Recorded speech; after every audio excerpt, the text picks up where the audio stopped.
to another episode of The Broke Engineer. I'm so excited to be back here today, especially because my AP Physics CMEC exam has ended.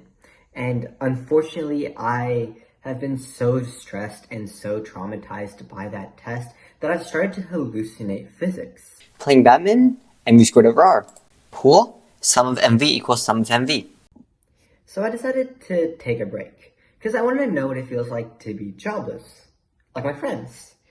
Right, so I decided to rewatch JJK again, and unfortunately now you guys have this video.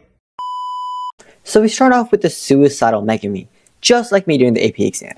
So practically he summons Mahoraga, an infinitely adapting god, so that he can kill Sukuna with him, while also killing himself. But Sukuna needs him alive, so as with any problem really, violence is the solution. So let's jump ahead.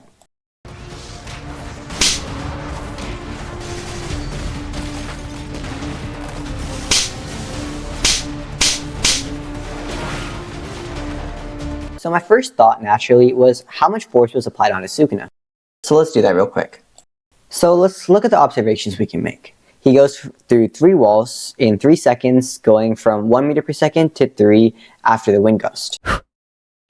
Notice that he mainly only moves in the X direction, so accordingly we're going to isolate the forces in the X direction. So there are 3 forces: the wind gust, air resistance, and the 3 walls. However, this does mean that there is negligible time for Sukuna to hit the first wall, to the second wall, to the third wall. Now, there are a lot of walls that we need to overcome in life, like this one, this one, and that one. But just like Sukuna, we need to learn to overcome these walls by breaking straight through and not having a mental breakdown mid-test. If we model this scene, we notice that Sukuna is flying in the air while Mahoraga is on the ground, looking upwards at a 60-degree angle in order to hit Sukuna. It's over, Anakin! I have the high ground!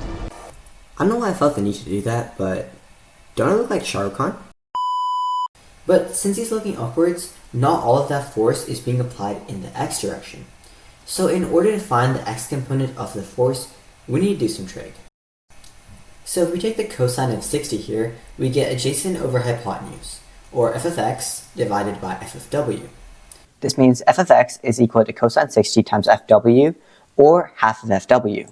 If you took calculus, you know what a dot product is, but maybe not what it's used for.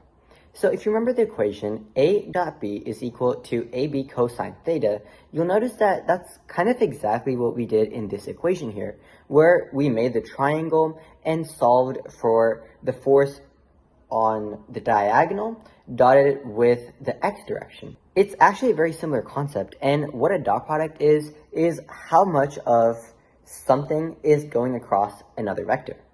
Next is wind resistance. You know, I think I can already imagine the physics FRQ. I mean, given the mass of Pluto and a ruler stick, a meter stick, find the drag coefficient of a human being on the planet Earth.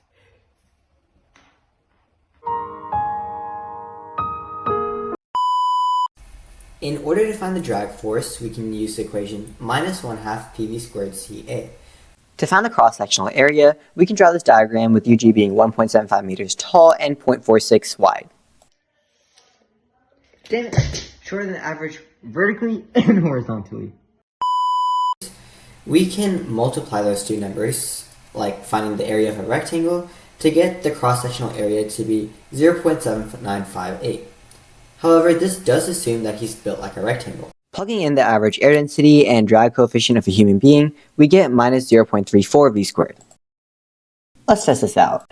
Like, what's up, danger? If you guys show that to anybody, I will jump you.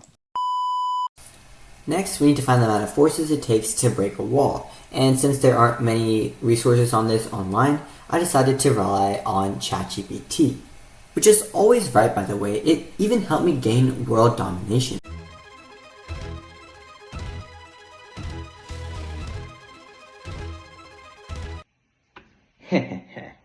I'm the expert at that.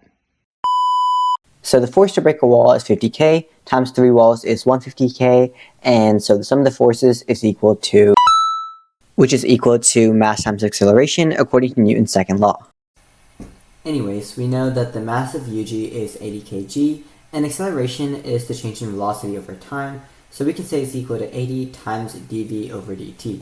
By mixing around the fractions, specifically dividing by the left side of the equation on both sides, and multiplying by dt over 80, we get, and then we can integrate this on both sides. Notice that the big part of the equation with the v term in it is in the dv side. This is done specifically because v changes as time changes, so it's important that the v is matched with the dv. So since the entire thing took 3 seconds to happen, we can say the time went from 0 seconds to 3 seconds, filling in the boundary on the left side. On the right side, we see that Sukuna goes from 1 meter per second to 3 meters per second, so we can use those to fill the boundary conditions of the integral on the right side. Now the left side of the equation is pretty easy. It's simply just t over 80 integrated from 0 to 3, which gets us 3 over 80. The right side, however, is much harder. Now, you're probably assuming that I know how to do this integral, right? I mean, I took calculus for 2 whole years of my life, and I learned quite a decent bit. I learned how to take derivatives, integrals, solve characteristic equations, but I think the most important lesson at the end of the day was how to use Wolfram Alpha.